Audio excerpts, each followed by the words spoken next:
So in this example, we have cotangent of negative theta equals negative cotangent of theta. And so what I want to do first of all is just rewrite this. This is cosine of negative theta over sine of negative theta.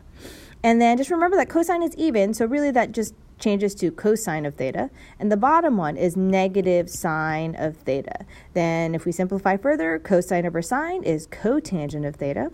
And then we have the negative there, so now it's negative cotangent of theta, so now they equal. On number 6, so we have cosecant squared 1 minus sine squared of x equals cotangent squared of x. So what we can do is in the inside, the 1 minus sine squared of x, that's just our cosine squared of x plus sine squared of x equals 1. So it's just subtracting sine squared of x on both sides. So what that means, so if you want me to see the work there, minus sine squared of x, oops. It's right on the edge. Sine squared of x.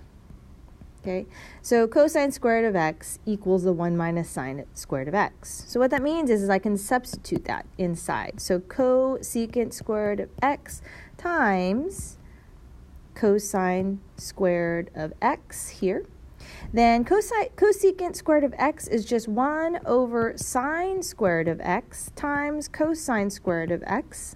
And so you can see it already, that this is just going to be cosine squared of x over sine squared of x, which changes to cotangent squared of x. Okay, so that one is done. Number 7, we have cosine of x times cosecant of x times tangent of x. So let's write cosine of x, cosecant of x is just 1 over sine of x.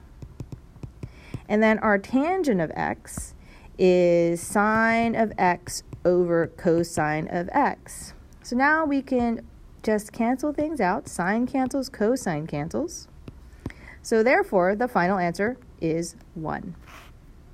On number 8, we have tan squared of x plus 1 and cosine squared of x minus 1.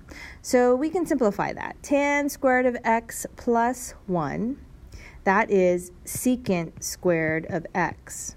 For cosine squared of negative 1, okay, so that one, just to kind of take a look at that a little bit more, so let me do the extra note over here. So if we have cosine squared of x plus sine squared of x equals 1, we have cosine squared of x minus 1. So to do that, I subtract 1 from both sides. Then I'm going to have to subtract sine squared of x from both sides. Okay, so just in order to manipulate it. So that means that cosine squared of x minus 1 equals negative sine squared of x. Okay, so we just take our Pythagorean identities, move things around to get it to what we need it to be. So now this cosine squared of x minus 1, that equals the negative sine squared of x. Okay, then secant squared of x, that is 1 over cosine squared of x. Then you're going to multiply that by the negative sine squared of x, and that's really over 1. So we have negative sine squared of x over cosine squared of x. So therefore the answer is negative tangent squared of x. For the next example here, we have 1 minus cosine squared of x over secant squared of x. So 1 minus cosine squared of x, that is just sine squared of x, or sine squared of theta, all over secant squared of theta. So let's see, secant squared, that's sine squared of theta divided by 1 over cosine squared of theta. And then we still have this minus sine squared of x here. Minus sine squared of theta, minus sine squared of theta. So if we do this, we need to multiply by the reciprocal. So we end up getting cosine squared of theta, and then minus sine squared of theta. And then what we can do, let's factor out a sine squared of theta. Here, it's common to both. So we do that, we have sine squared of theta times cosine squared of theta minus 1.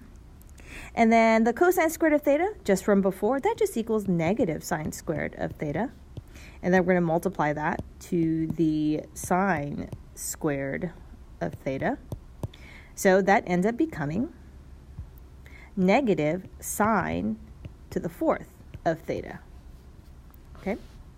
Number 10, so the last one. So cosecant, we can think about that as 1 over sine of x plus cotangent of x, which is cosine of x over sine of x. And we have a common denominator, so 1 plus cosine of x over sine of x. This is actually similar to the example I did earlier.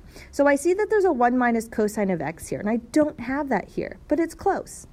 So what I'm going to do is I'm going to multiply the top and the bottom to 1 minus cosine, multiply 1 minus cosine of x to the top and the bottom.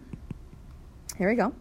And then the top portion, so that's the a squared minus b squared. So this is 1 minus cosine squared of x over sine of x times 1 minus cosine of x. Then the 1 minus cosine squared of x, that is sine squared of x, all over sine of x times 1 minus cosine of x. And then so I have two signs at the top, so I'll take one out, take this one out at the bottom. So then my final answer becomes sine of x over 1 minus cosine of x. And now it matches the right-hand side.